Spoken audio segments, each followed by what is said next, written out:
At Your Excellency's request, I applied for special leave from the Bureau in order to make an investigation in your state. My notes contain all the essential facts. But my injuries make this transcription into a presentable manuscript painfully slow. When finally completed, I will submit the following as a full report on parole conditions which resulted in the release of dangerous criminals who at once returned to their lives of crime.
Governor Mallinson?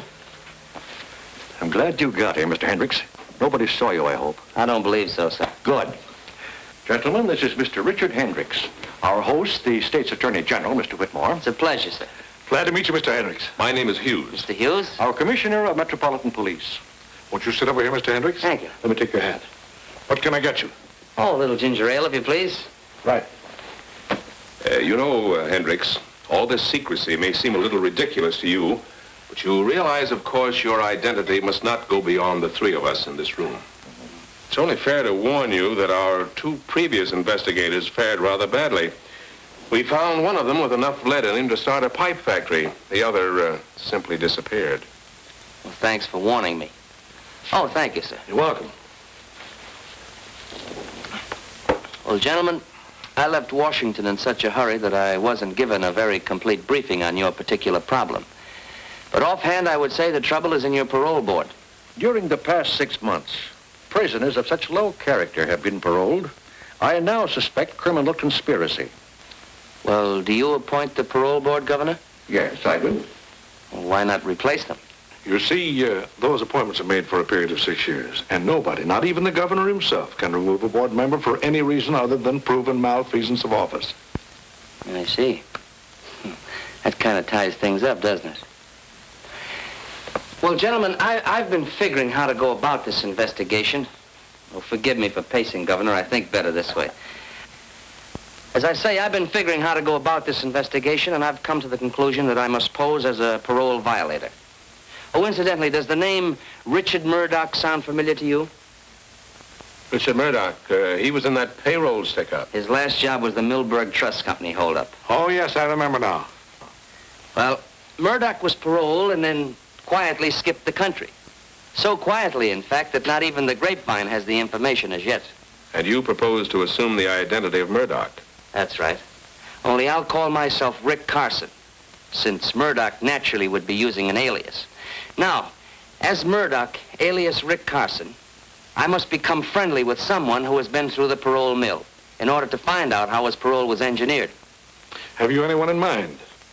No, but it should be someone whose parole was obviously bought. I figure that if someone pays for a parole, someone must receive the money.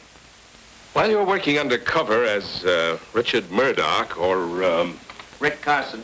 Carson, you'll have to avoid any contact with the police, even in an emergency.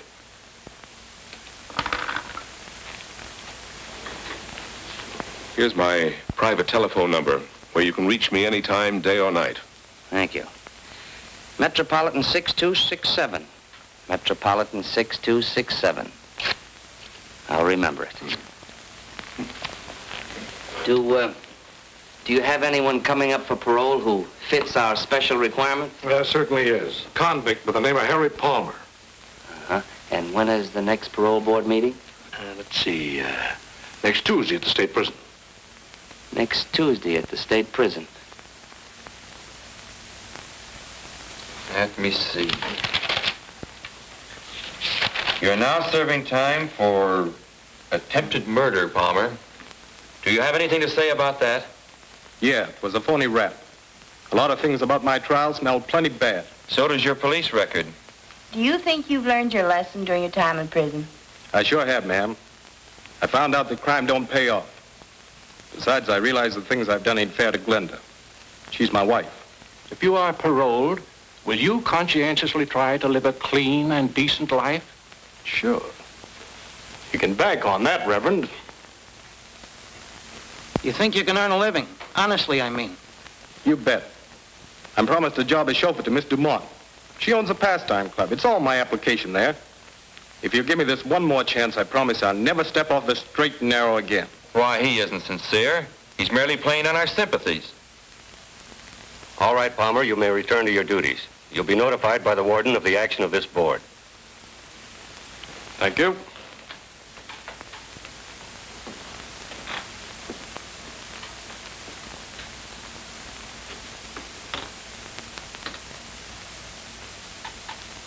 And I feel in my heart that Palmer is sincere. The poor man has never had a fair chance to rebuild his ruined life.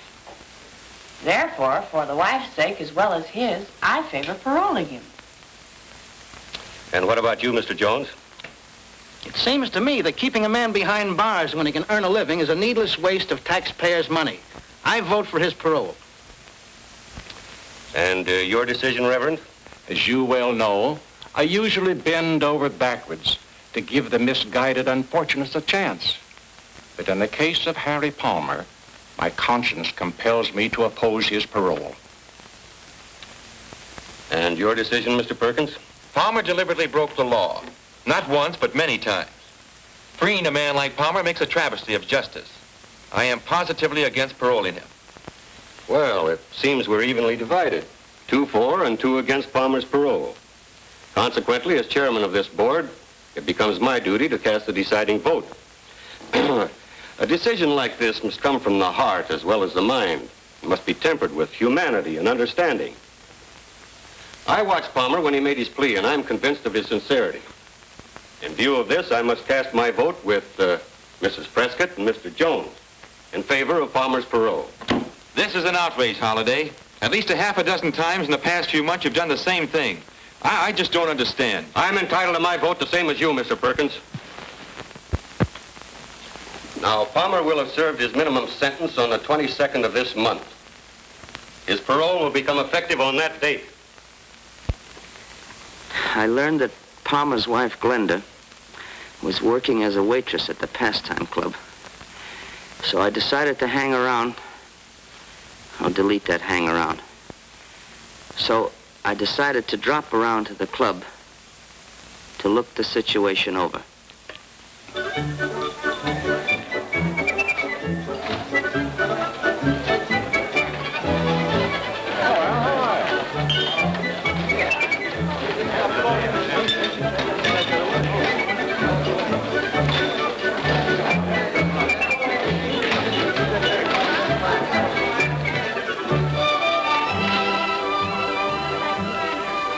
The Pastime Club proved to be a not too popular combination gin mill and cheap cafe. A hangout for a lot of undesirable characters.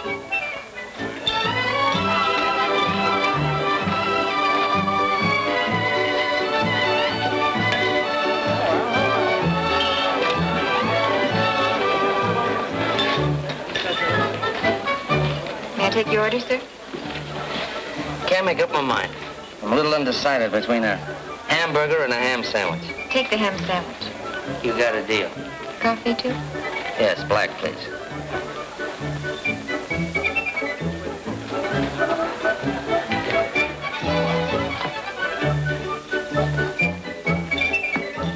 Thank you. It's quite a place you got here. Do you own it? You must be new in town. I only work here. Jojo Dumont owns the place. Oh, well, then Mr. Dumont's got a nice place here. Miss Jojo Dumont.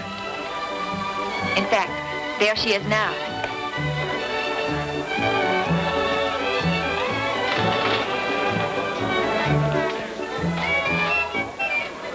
I learned from Glenda that the owner of the place was Jojo Dumont, a woman of striking personality who had her own apartment in the club.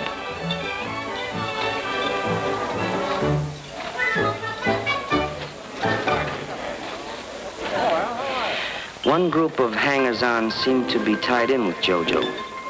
It wasn't difficult to find out how. They were quite bold about it.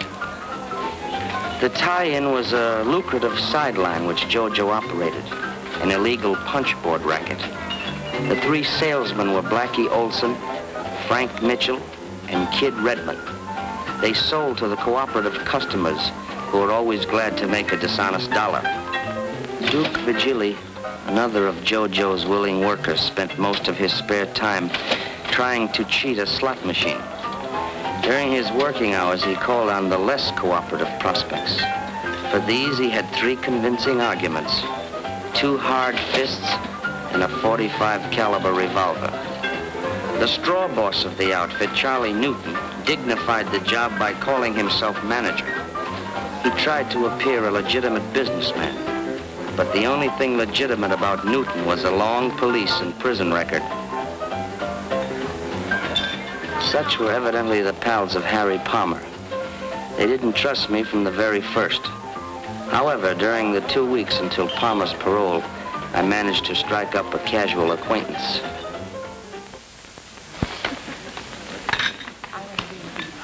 Never mind the cream, Jane.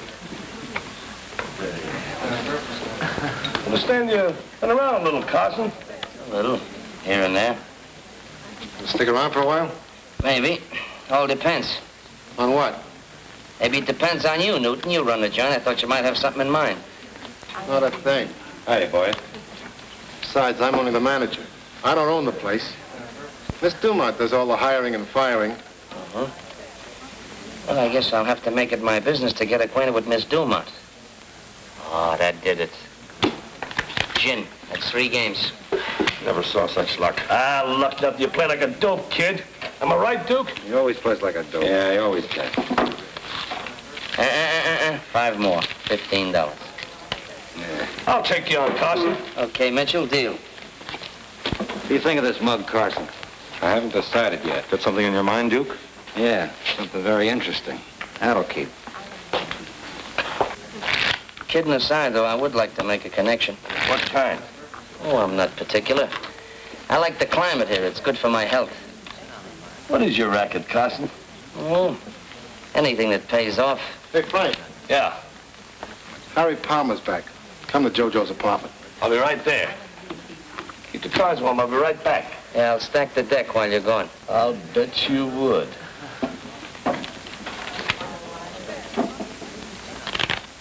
I would have given a lot to know what was going on in Jojo's room. I found out later from statements of various people concerned. Sure looks natural. Just like old times, right? Sure, it's like all right. Feeling better, Glenda? Wonderful. Seems like 100 years since I saw you, darling. Yeah, me too. That's what I've been waiting for. Frank will be here in a minute. Well, this calls for celebration. How about fixing some drinks, Blackie? Okay, Jojo. Sure liquor. You look right in the face there, kid. They treat you good up there? What's on your mind, Charlie? How long are you going to keep Palmer on as a chauffeur, Jojo? Are you kidding? What do you think I got him out for? Chauffeurs are a dime a dozen. Yeah? Other boys are all right fixing the boards. Now, Palmer's the best collector we ever had. As long as he keeps his nose clean. The next time he gets in trouble pulling off side plays, I'll let him rot in the pen. Hiya, Harry. How goes it, Frank? It's great to see you, old son of a gun. Papa's home, huh, baby? How does it feel? Feels grand. Glenda's been in a tough spot, but she came through okay. Yeah, but it's a lucky thing you got the parole just now. What do you mean by that, Crack? Oh, nothing, but there's been a guy named Carson hanging around the past few weeks, and he's been making a play for her. That's not true, Harry. Duke's the one who's been on the make ever since you went away. Me? Make a play for you? Ah, you're crazy. That'll be enough, Duke. I haven't met this character Carson yet, but I can tell you one thing. Glenda's been absolutely on the up and up. I knew that, but thanks for telling me, Jojo. Cork pop, folks. Help yourselves. Thanks. On the house. I mean on Jojo. This bourbon? Uh-huh. Thanks, Blackie. Right. Here's to you, sweetheart. Here's to us. What's Duke beefing about? He doesn't like Rick Carson. But I can truthfully say Carson never got fresh or handed me a line. Forget it, sweetheart. Run along and change your dress. But hurry back. I won't be long. How do you feel, Harry? Pretty good. Hey, listen, Harry. I didn't mean any slur on Glenda, but... Forget it, Duke. Well, I've been keeping my mouth shut because I haven't got proof yet. But as sure as I'm standing here, that guy Carson's either a copper or a stoolie. I know every cop in the state. Well, he might be one of J. Edgar Hoover's boys. Carson's no more FBI than I am. That's all we need around here, a copper. Especially when business is just beginning to boom. He lives at the Colvin Hotel right down the street. Why don't we search his room? There must be something around to tip us off. I can get in. I know the night clerk. Sure. The kid and Blackie could investigate. Then we'd know exactly how things stand. JBI, that's me. JoJo's Bureau of Investigation. Hello, Mr. Carson. Oh, hello, Glenda. Say, this looks like the beginning of a second honeymoon. You like my new dress? Pretty sharp. Hope my husband will like it. Sure he will. Oh, here he is now. Honey, this is Rick Carson. Glad to see you, Palmer. Glenda was telling me about you. I was telling Harry how polite you've been. That's a great deal more than I can say about most of the customers. Oh, thank you, Glenda. That's a real compliment. See you around. Glad to, anytime. Good luck to you both. How long will it take to search Carson's room? No, it won't take over an hour. Only the clerk doesn't come on till 8 o'clock. Sometimes maybe a little later. Suppose I arrange to keep him occupied between 8 and 10. You haven't even met Carson. So you'll introduce me. I think I can keep him interested for a couple of hours.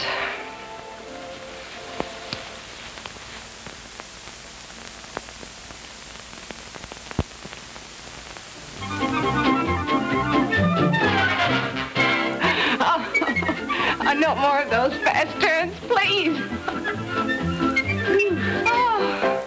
This is station Turn that thing off. WXNO. The time, 20 minutes before 10 o'clock. We continue with... Oh, what time is it? I just announced it, 20 minutes to 10. I think I better be going, Jojo, before I wear out my welcome. Oh, no. This evening's still young. Besides, I think you're swell. I think you're a wonderful guy. Really. If you think I'm swell, you ought to meet my pal Monty. There's a real guy for you. Oh, I bet he ain't half as nice as you. What's his name? Monty Cooper. Oh, yeah, you said that. It's a nice name, Monty Cooper. Well, go ahead, call him up. Tell him to come on over. Oh, well, I couldn't do that. You see, Monty isn't in town. Oh, that's a shame. When's he coming back? Well, now, that all depends. Confidentially, Jojo, Monty's in prison. That's a shame. Poor Monty, locked up in the pen. Yeah. Well, forget I said anything. I talk too much. Oh, you can trust Jojo, honey. Yes, sir. Oh, fix another drink. I'll be right back. Yeah. Hello? Oh, hello, Mary. Oh, I'm so glad to hear from you. How you been getting along? Now listen, Jojo. We got the lowdown on that bird Carson when we're on our way back. You'd better get rid of him. Oh, well, that's fine. I'll do that. Yeah, goodbye, Mary.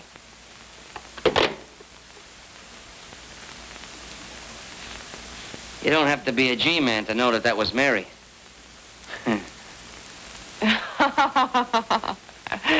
Oh, honey, you were listening. Yeah. Oh, no, I don't want any more tonight. Uh-huh. I can feel it coming. I'm about to be tossed out. You don't mind, do you? I'm beginning to get a terrific headache. I'll probably have one in the morning, too. Want an aspirin? No, thanks. Just my hat.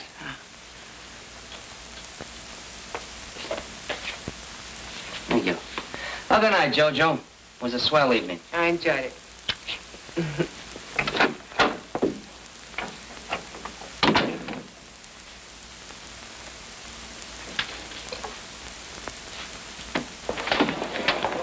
What'd you find out? Something very interesting. We got the dope on them all right. Oh, good.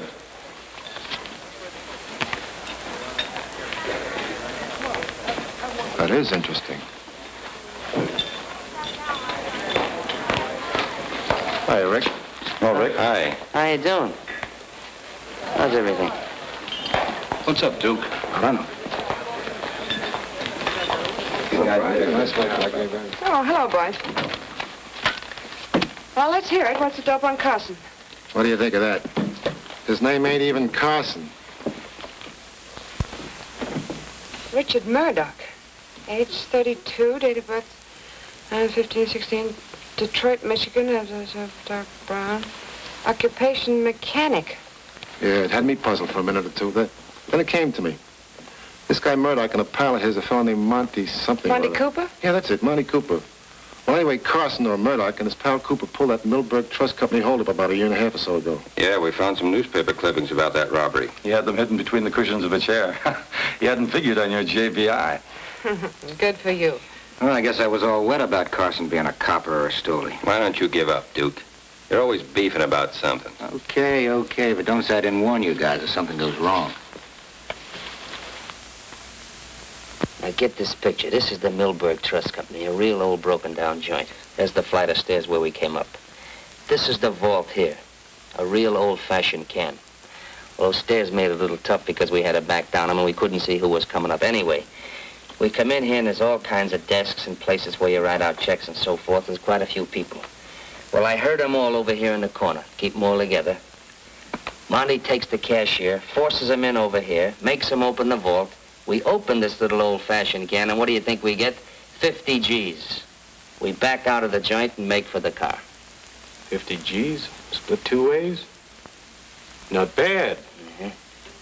You see, Monty and I don't go in for big mobs. Hey, maybe you saw Monty up there. He was doing a heavy stretch.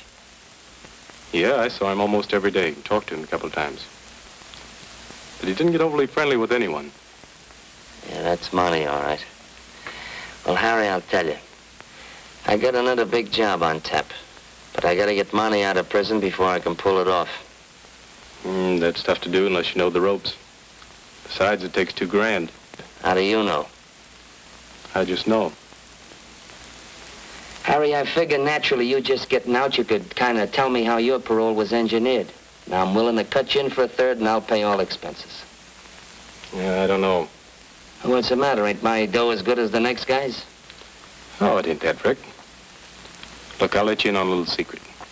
Maybe you noticed the boys got kind of friendly the last couple of days. So? Well, they checked on you, and you're okay with most of them. But Duke's still holding out. He ain't satisfied you're on the up and up. Well, what's that got to do with me buying a parole through you? It's got a lot to do with it. JoJo's the first step, and unless she's sure of her ground, no dice. All right, so there's no dice with JoJo. And who's the next step? Now, wait a minute. Not so fast. I'm no squealer, Rick. Oh, but you do know who the higher-up is. Maybe. But I ain't saying.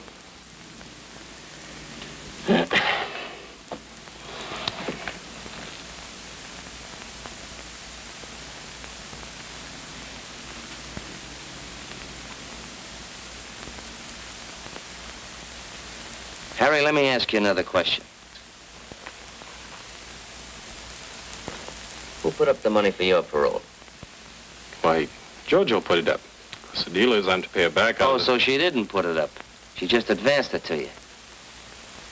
Yeah, that's right, but... Well, why cut in JoJo when you can easily go around her and pick up a couple of G's for yourself? All right, later on, if you want to cut her in, that's your business. You might have something there, Rick. At least it's worth it. Glenda's home. Don't say anything to Glenda. Hello, darling. Hi, baby. Why ever tired? We had such a busy day at the club. Oh, Rick, you're not leaving. Yeah, I think I better be going. Why don't you stay for dinner? Won't be very fancy, but you're welcome. Yeah, why not, Rick? Maybe some other time. You run along and get some dinner started, Donnie. I'll come in and help you in a minute, huh? Okay. Sorry you won't stay, Rick.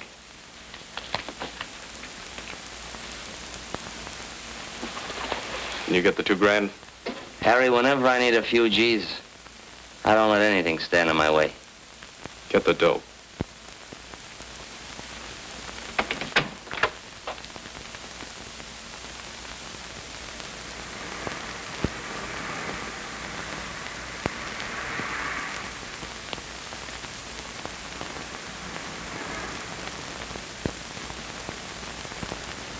I called the commissioner and told him I was all set to buy a parole for a pal of mine named Monty Cooper, but I had to have $2,000.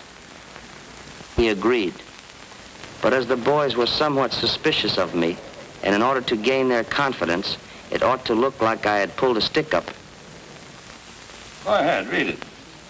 Philanthropist. Philanthropist. Well, anyway, robbed. Bandit ignores jewels. Gets $2,000 cash. Neil Ingersoll, civic leader, was held up last night and relieved of $2,000 cash by a bandit who claimed he was not interested in jewels. Ingersoll, returning home at a late hour from an auction of Antiques. What's a diff? Which he had been attending, stepped out of his car outside his garage to find himself looking into the muzzle of a gun. That must have been Carson. What makes you think so? I don't think I know.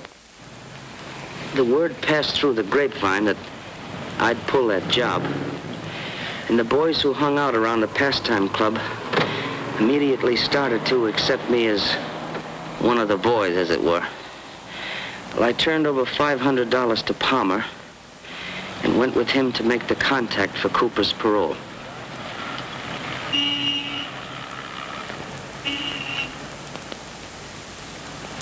When we reached the lobby of an office building, Palmer told me I couldn't go upstairs with him. This was disappointing. But I heard him tell the elevator operator to take him to the 5th floor.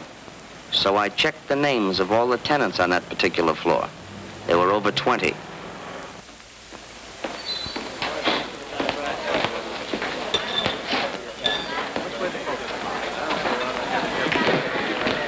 Is Miss Dumont in her quarters? Yeah.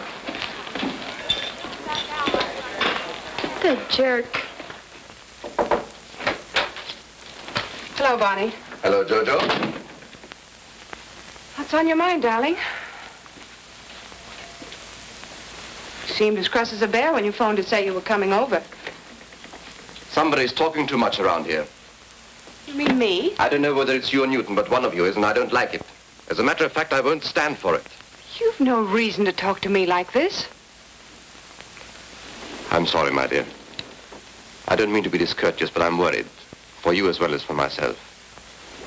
Just a little while ago, one of Newton's boys came over to my office and demanded that I get a parole for a fellow named Monty Cooper. Monty Cooper? That's the name he gave me, Monty Cooper.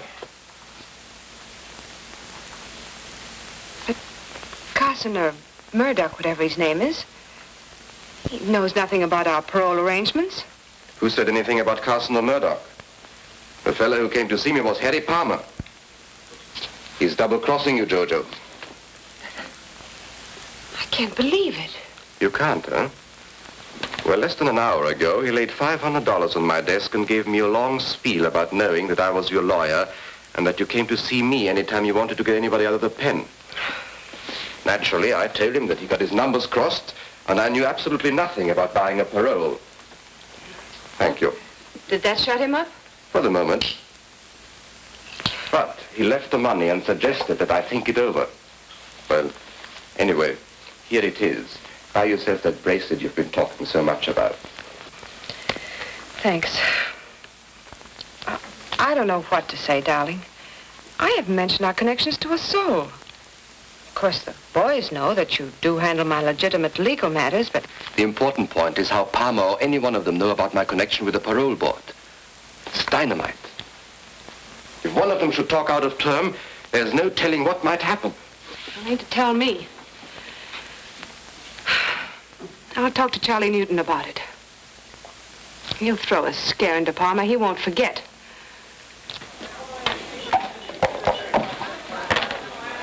Four aces and two. Harry Palmer just pulled a double cross on JoJo. Yeah? What'd he do? That's my business. JoJo says she doesn't want any rough stuff. But I'm running the boys, not JoJo. Yeah, but JoJo just got Harry out. So what? You're just as good a collector as Harry ever was. Huh. I should say I am. You name it. We'll do it. Okay. Tell you what we'll do. I'll call Harry on the phone, tell him to call me back from the corner drugstore. When he rings up here, I'll tell him to skip it, that I changed my mind. Now, when he's walking back to his house,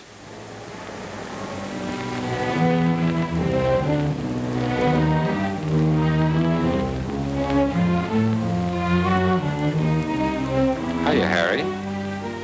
Hi, Blackie. What's cooking? You'll find out.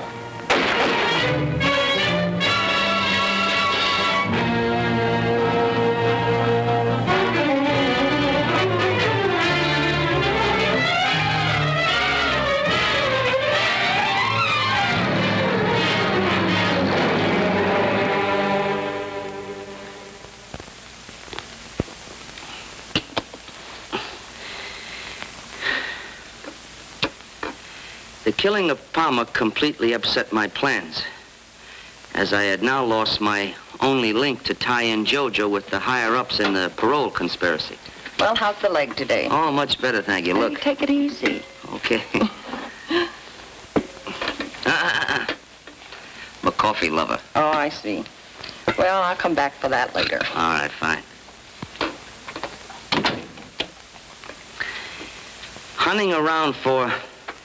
Now, delete that hunting around. Make it fumbling about for a new lead. I looked up the grief-stricken and embittered Glenda, pretending to her that I wanted to avenge her husband's murder, which had cost me $500.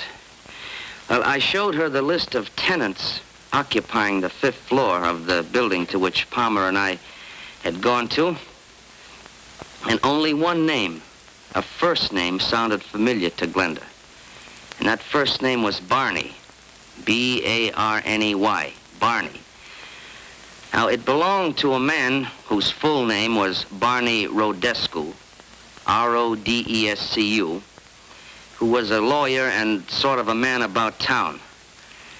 Well, I decided to find out if he was the contact between the crook on the parole board and JoJo Dumont. You know, in a way, Palmer getting bumped off like that kind of put me in a spot. How come? Well, we had a little deal together. You see, I figure Palmer just getting parole like that, he'd know the ropes. Remember me telling you about a pal of mine, Monty Cooper? I wasn't as tight as I seemed that night, you know. Yeah, I didn't think you were. You say Palmer was trying to help you get a parole for Cooper? Well, I didn't exactly say that, but that's the general idea. Go ahead, I can listen while I'm typing. Of course, you know I had to pull a little job to get the money for Monty's parole. You mean the Ingersoll robbery? I don't know anybody named Ingersoll. No, but the point is, JoJo, I'd like to get Monty out of the prison as fast as I can. You know, you should have come to me in the first place, Rick. You? Mm-hmm. I'm serious. I like to help my friends. Besides, I have a lot of influence in the right places. Mm-hmm. Of course, we'll need cash. Yeah, I know. $2,000. Palmer told me. Did you give Palmer any money? Yeah. Yeah, I gave him $500. And for you, here's another 1,000. Thanks. I like to have a receipt. Oh, sure.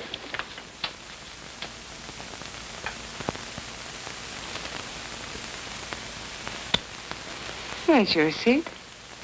Hey, you know, that's not bad. Of course, it's a little expensive at $1,000 a throw, but it's not bad. And, what about the balance? The balance you get the day Monty's paroled from prison. It's a deal. Well, I guess that about winds up what I have to say. From here on, my future's in your hands.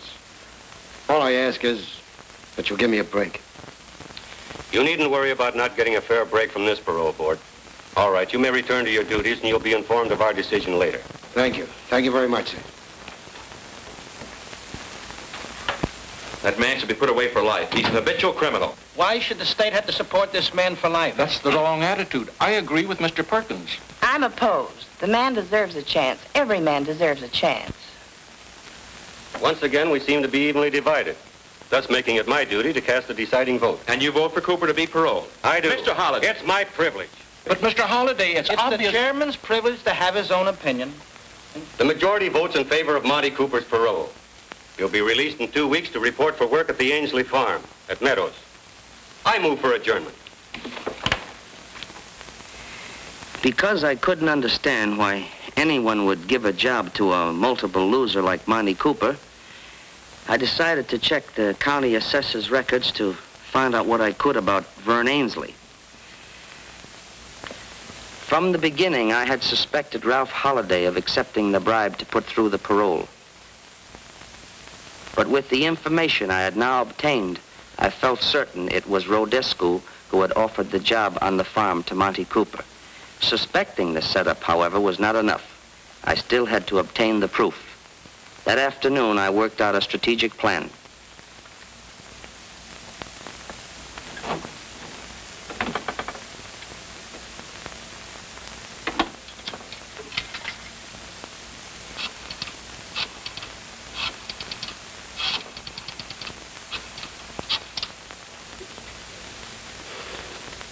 Hello. Commissioner. Commissioner, this is Hendricks. That's right. Hmm? Well, yes, naturally, Commissioner, I'm going out to the Ainsley farm. Oh, incidentally, I told the boys at the pastime club that I would meet Cooper out at the farm. But, Commissioner, there's just one thing, and I hope you won't let me down on this. You see, unless Cooper is picked up at the prison gates when he's released, if he should happen to come out at the Ainsley farm at the same time I'm there and get one good look at me, well, I'm afraid my career as Murdoch or Carson or Hendricks will come to a very sudden and painful end. Oh, you have nothing to worry about on that score, Hendricks. I've already notified 4 states of Cooper's impending parole. They'll be right there to arrest him the minute he steps foot outside the prison gates. Fine, Commissioner. I'll call you tomorrow afternoon. I think by that time I should have this whole setup in the bag. Yes, sir. Goodbye.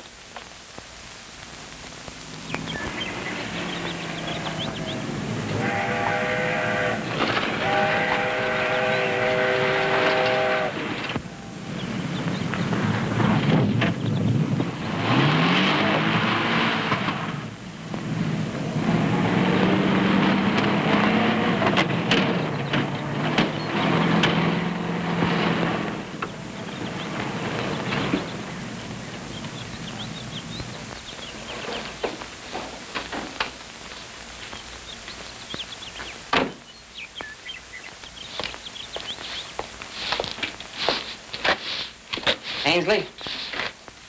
Hey! You Ainsley? What do you want?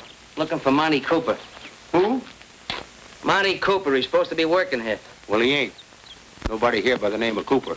Now, look, Ainsley, I happen to know that Monty Cooper was paroled to work on this farm.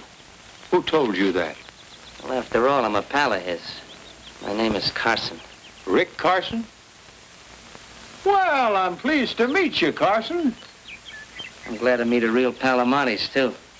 You know, confidentially, I put up the dough to spring him. Yeah?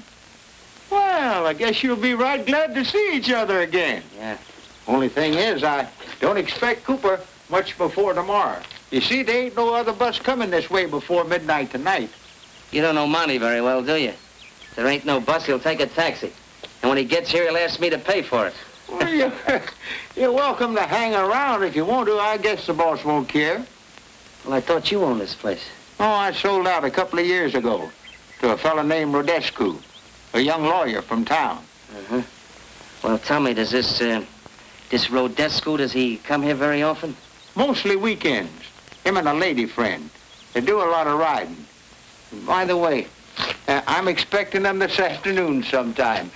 You make yourself to home. I got to get the horses ready. Up to you, Carson. Yeah.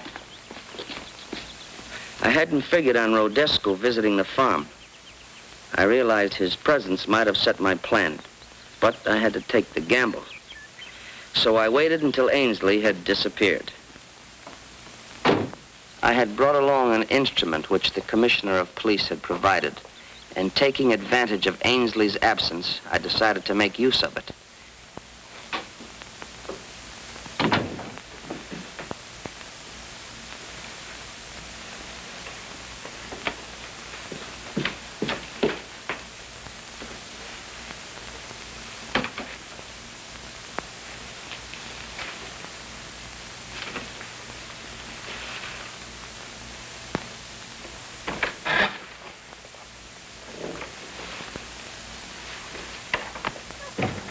I quickly ascertained that no one else was near.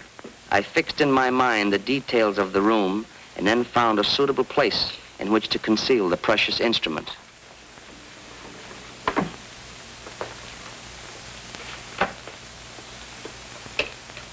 It was the latest type of sound recorder. Once set to operate, it needed no further attention, since it would automatically start when someone spoke and stop again when the voice concluded. It could pick up voice frequencies within a radius of 50 feet and could record continuously for 4 hours.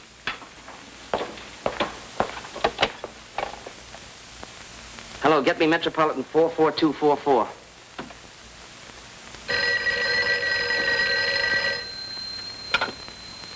Hello? Hello, Glenda. Glenda, this is Rick Carson. Oh, yes, Rick. I think I know who's responsible for what happened to your husband. You do? Who is it, Rick? Don't ask any questions now because I've got to act fast.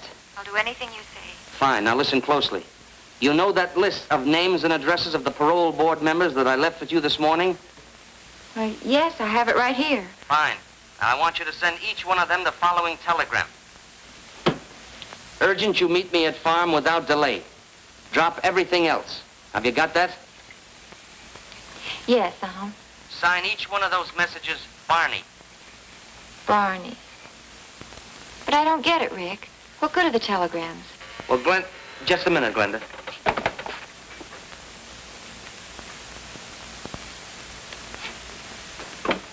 Okay, Glenda. What do you expect to accomplish by doing this, Rick? Look, I can't explain now, but there's just one more thing. When you phone that telegram into Western Union, tell them you're Miss Bruce. She's Rodescu's secretary. I understand. Fine. Now, don't lose any time. When I get back to town, I'll come over and explain everything. Yeah. Goodbye.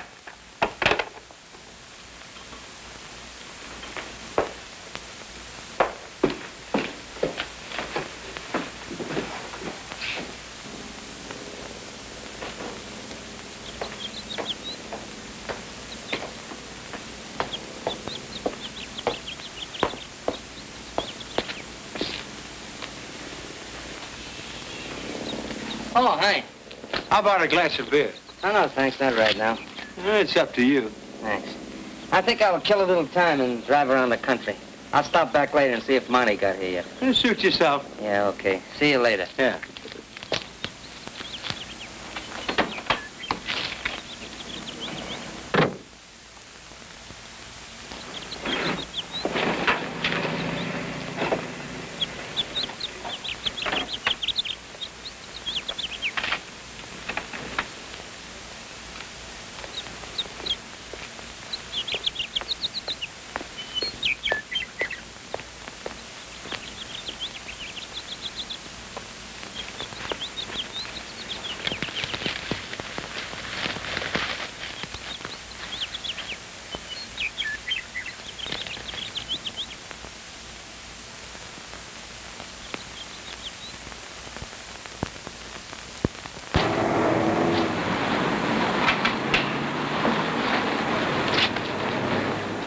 So long, Cooper.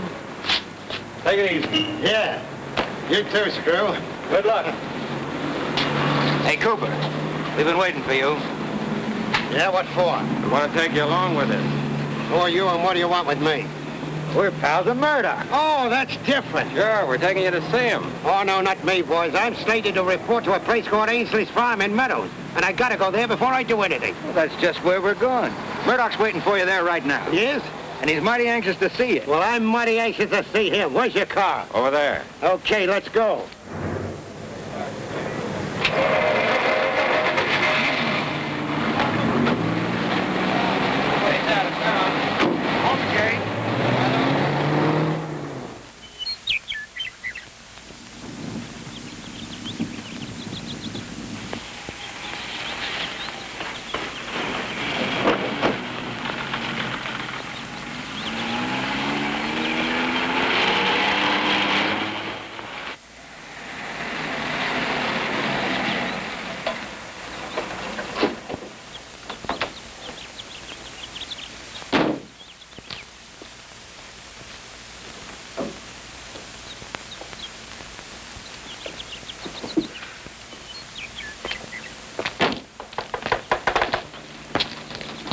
I get such a kick out of this place.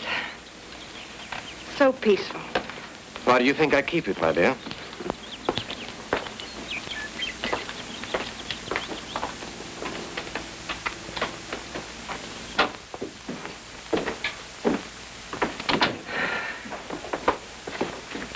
Oh, Frank, put Miss Dumont's luggage in her room and leave mine in here. Right.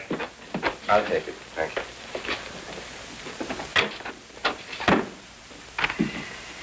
Darling, it's so good to be with you. Everything's okay. Oh, thank you, Frank. Olive complains to me. He'll have some beer on ice. Feel like something to eat? No, thanks. Just a cup of coffee a little later. How about a canter over the countryside? Oh, let's relax for a little while. Later, maybe, huh?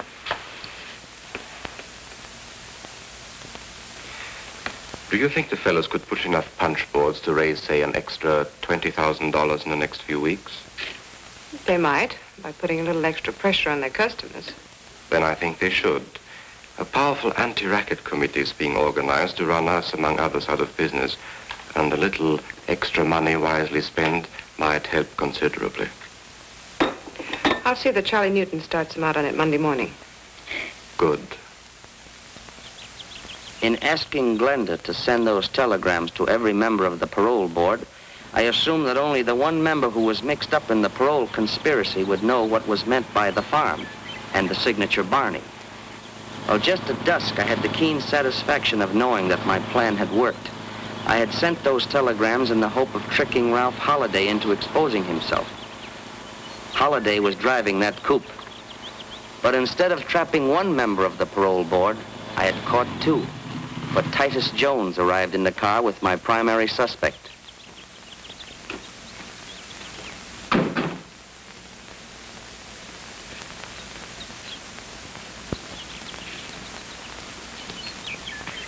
I wonder who that can be. Probably one of your eager beaver clients. If it is, I'll throw him out. Excuse me, my dear. I'll make this short and sweet. Come in. Well, this is a surprise. Hello, Ralph. Hello, Titus. And you gentlemen are quite a ways from home, aren't you? You're not joking. Holiday burned up the road getting here. Oh, I'm sorry. We didn't know. Oh, that's quite all right. Allow me, my dear. Ralph Holliday and Titus Jones. Miss Dumont, my fiancée. How do you do? You're on the parole board. I heard Barney speak of you. Yes, we are, Miss Dumont. Parole board, Well, yes. sit down, gentlemen. Sit down. Make yourselves comfortable. What brings you out here in such a hurry? Why, we came in answer to your telegram. My telegram? I didn't wire you. What's that? You most certainly did. What does it say? Urgent, meet me at farm without delay. Drop everything else. Signed, Barney. Somebody must have got onto our parole board deal. We better clear out. Hold on. Hold on. There's no use running off half-cocked. You better do a little checking first. I wish you would. How can you? And make it snappy. Hello, operator. Give me Ridgeway 84428. If my secretary is at home, we ought to be able to find out pretty quick. But it's Saturday. She probably has a date. Hello? Hello, Miss Bruce. Did you send any telegrams today to either Titus Jones or Ralph Holliday? You did not. Did you authorize anyone else to do so? You didn't, huh? I knew it was bad news the minute I received that message. Miss Bruce, I want you to check with Western Union right away and find out if you can who sent those telegrams and to whose account they were charged. Yes. Call me back at the farm the moment you have the information. Right. She'll call me back. Someone's on our trail, Barney. Have you told anybody about giving Holiday and me the money? Oh, don't be an idiot. You don't think I'd tip anybody off that I've been bribing the parole board? Maybe Mr. Holliday or Mr. Jones accidentally... Ridiculous. That's absurd. It could have been that jackass Palmer you had working for you. He only knew the connection between you and me. He knew absolutely nothing of your time with Holliday and Jones. Whatever the answer is, I don't like it. I'm getting away from here. So am I. This farm is poison. Just a minute, gentlemen. We're remaining right here until Miss Bruce calls back. We're safer here than anywhere else for the time being. I was confident the recording machine was doing its work. But to make the record admissible as evidence in court, I would have to swear that I had seen the people inside that room and to identify their voices. There was only one way to do this. Who can that be? Where can we hide? Relax, gentlemen.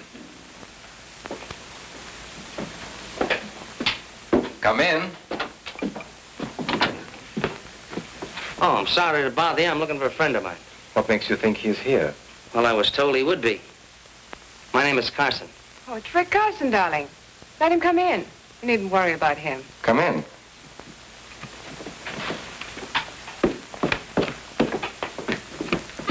Hi, Miss Dumont. Hello, Rick. So you're Rick Carson, or Richard Murdoch, hmm? That's right. But I don't think I've had the pleasure. Who's the friend for whom you're looking? Name is Monty Cooper. I was told he was to be paroled today to work on this farm. This is Mr. Barney Rodescu. Mr. Rodescu? Pleasure, sir. Mr. Holliday? Mr. Holliday? Hello. Mr. Jones. Mr. Jones. How do you do? Tell me, Carson, how did you get here? I didn't hear you drive up. Oh, but I didn't drive up. I parked my car down the road. Why? Well, I don't like lengthy explanations, but... You can speak freely, Rick. Well, you see, folks, I'm not exactly on speaking terms with the law, and when I saw a couple of cars parked outside, especially with my friend Monty being wanted in other states, I figured... Okay. I guess you're all right, Carson. There's some coffee over there if you want any. Help yourself. Thank you.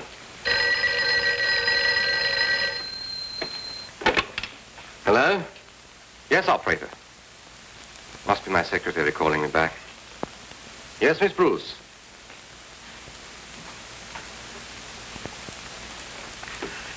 Now, wait a minute. Wait a minute. Let me get that.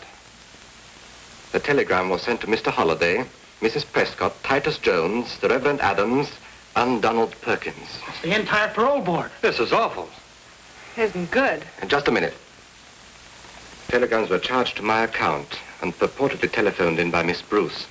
But when she checked and raised Kane with Western Union, they traced a call back to...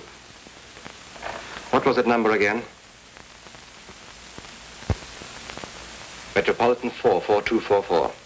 Did you find out whose telephone number that was? You couldn't, huh? Well, keep on checking, Miss Bruce. I know that number. You do? Metropolitan 44244. That's Glenda Palmer's number. A dirty little double-crosser. What does she think she's trying to pull? Something mighty dangerous for all of us, if you ask me. What was that number at your club again? Ellsworth, 36097. What are you calling there for? Get me Ellsworth 36097, please. What are you going to do? You'll see. Hello? Is Newton there? Let me speak to him. Hello? Hello, Dr. Newton. This is Dr. Rodescu. I want you to call on Glenda Palmer. Please, Barney, let's not get in deeper than we are. I want you to give her the same treatment that you gave her husband. Yes, it is a matter of life and death. Thank you, Dr. Newton. Killing Glenda isn't going to help. I'll get rid of her or anybody else who double-crosses me. Yes, that's right. Those states were notified in plenty of time to pick up Cooper on his release from prison. Yet the extradition papers arrived too late to arrest him. Any report on Cooper yet, Captain? Hold it a minute. He was picked up by 3 men who took him away in a car. After that, there's no report. Well, Cooper must be someplace. We've got to prevent him from reaching the Ainsley farm. Go ahead. I don't like this setup. No trace of Cooper, not a word from Hendricks. He should have contacted us long before this. He seems certain he could wind up this investigation sometime this afternoon. Well, if we don't hear from Hendricks pretty quick now, I suggest contacting that Palmer girl. I don't want that boy to be number 3 on our list of casualties. That's right.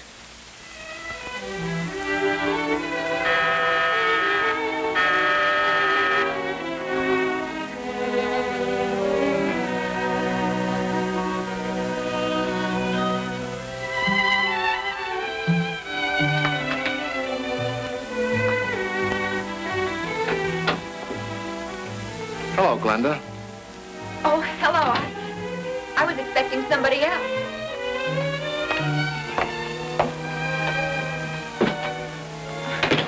I'm surprised, Mr. Newton. You've never called on me before. That's why I made my mistake.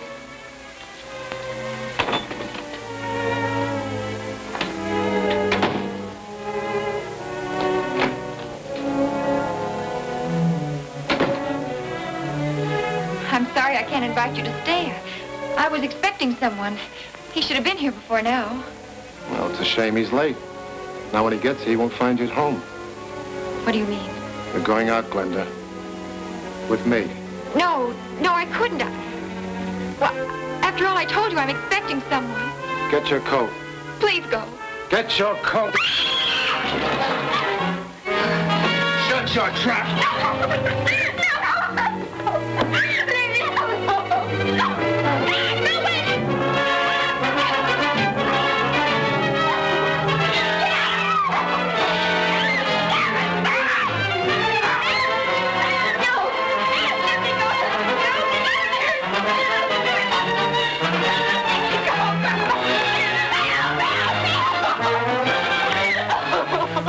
To me. You shut up, or so help me, I'll kill you right here on his back.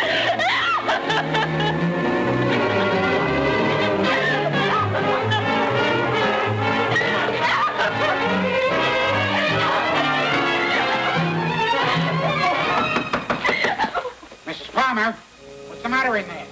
This is Mr. Brown, the manager. Open the door and let him in. But be careful. Go on. Are you all right, Mrs. Palmer? Thank heaven you're here. Are you all right, Mrs. Palmer? Stick your hands up and keep going.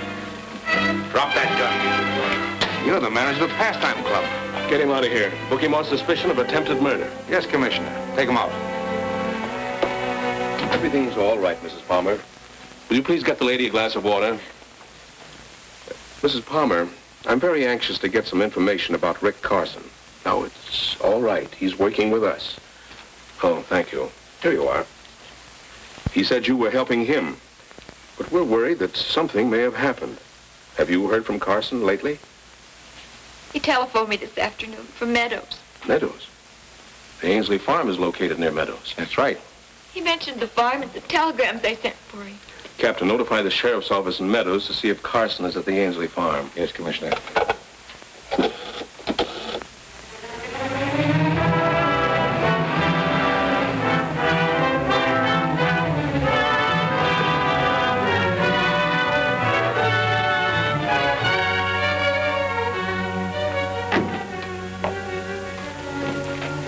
Jojo's here. I wonder who that other car belongs to. Never saw it before. We'll say hello and show him you're okay, Cooper. Then we'll take a run into town. Fair enough. Well, Dr. Newton ought to have finished his treatment of Glenda Palmer by now. Oh, quite a joint you got here, huh? Well, we picked up Cooper, and here he is. Hiya, gang.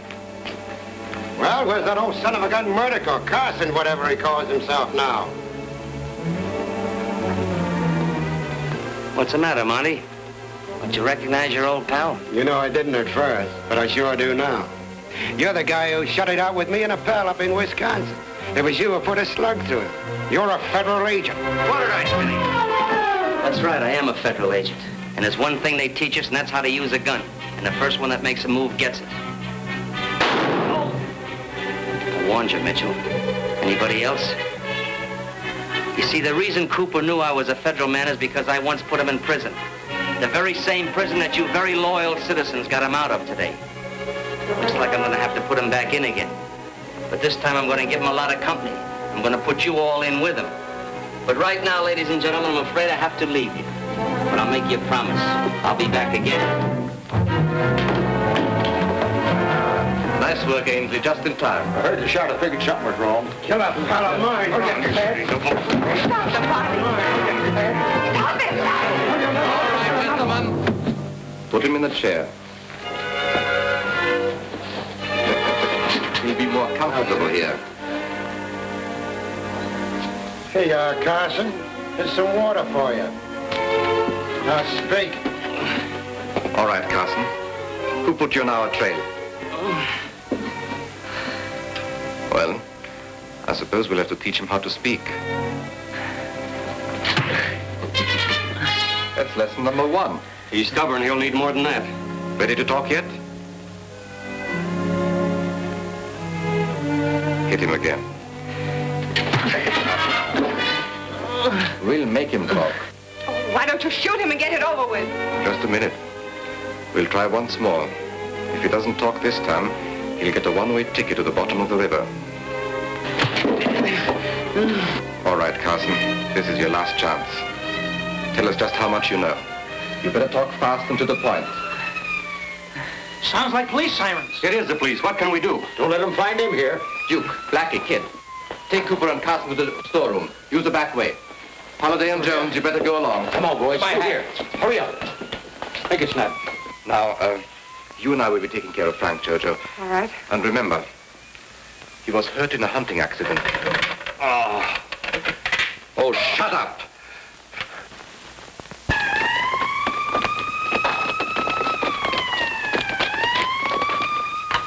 Come on, fellas. All right, where do we go? In that room. Make it snappy, boys. Come on.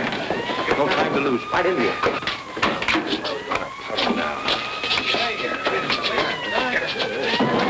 It's getting louder. They're coming in, all right. Quiet now. Lock it, boys.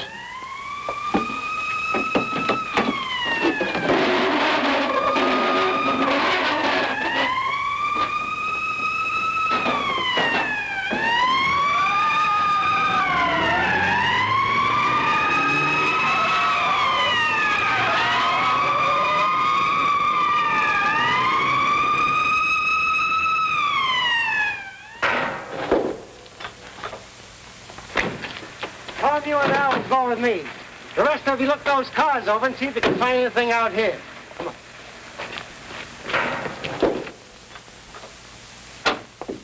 You'll soon feel better, old man.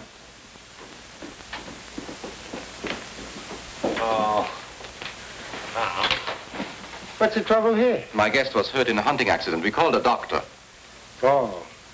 Well, we're looking for a man named Carson. Carson? I don't know him. There was someone here earlier today, before you came home, dear. His name was Carson. He said he was looking for a friend. Was his friend named Monty Cooper? That name doesn't mean anything to me either. He was just paroled from prison. He's supposed to report here for work. We haven't seen him. If you have no objections, we'll look through the house. Help yourself. Thank you. Let's look at him, then.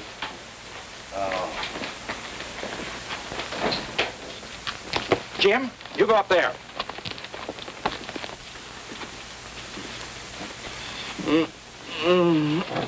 Shut up, you. One peep and I'll bust your mouth wide open. Gag 'em, Blackie. Thanks for your cooperation. I hope the doctor gets here soon. Good night. Good night.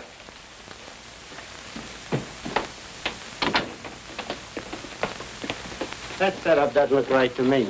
Yeah, Monty Cooper's supposed to go to work out here, and nobody seems to know anything about him. Kind of funny, ain't it? Yeah. Keep him in there. We'll go around and see what the rest of the boys are doing.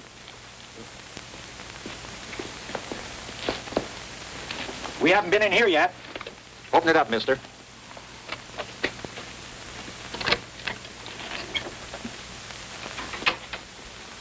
All right, boys, look it over.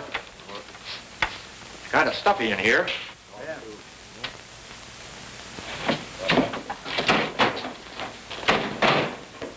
Find anything? No sign of Cooper or Carson so far. I'll make a thorough search.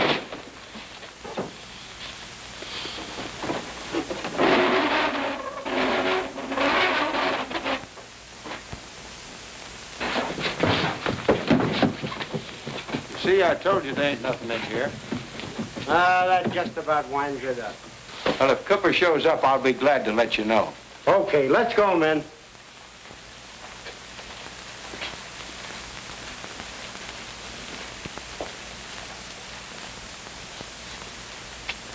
Boy, was I sweating. That was a close one. I thought sure they had us. Hey, Duke, how long do you think we'll Hey, we are. Hey. What's that? Hey! What's in the room back there? I can get light in there now. Grab that man. Clear this stuff out there. Take that cabinet away. In here! You stupid fool! Where's your brain? Shut up or I'll put a slug through you, too. I'd like to do that myself. I didn't like their kisses when I saw them on a parole board. Here they are, Sarge. Good. Mike, take the gas gun. Bob, you take this. Pick up those people in the house. Okay, Sarge. All right, you fellas in there. Come out with your hands up. You want us cover, you'll have to come in and get us. Now listen to me. If you don't come out, we're going to give you a dose of gas. You've got just 30 seconds to make up your mind. Let's give up, boys. We can't beat them. Please, please don't fight. They got gas, and I've got sinus trouble. Don't! That'll cure it. There are too many for us, Virgili. Yeah, why get ourselves killed? What's the matter with you guys? You all yellow? No, but we're not all fools either.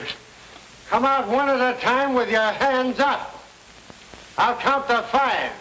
If you aren't out by then, we'll open up on you. 1, 2, 3, 4. All right, you get going. Come on, Come on, get going, get going. Move along, come on. Come on, step on it there. Come on, move along, move along. Keep those hands up. Let's see if there's anyone else in there. Right. Mr. Hendricks? Who shot you? Duke Vigili. We better call an ambulance. He's badly hurt. Yeah. Give me a hand here. I can't make it. Sure.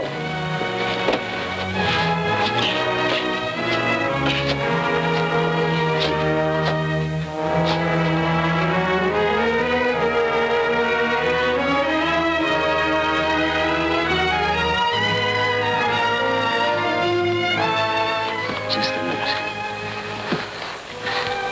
Well, Duke, I told you I'd see you again. And the next time I see you, you're gonna be a very old man.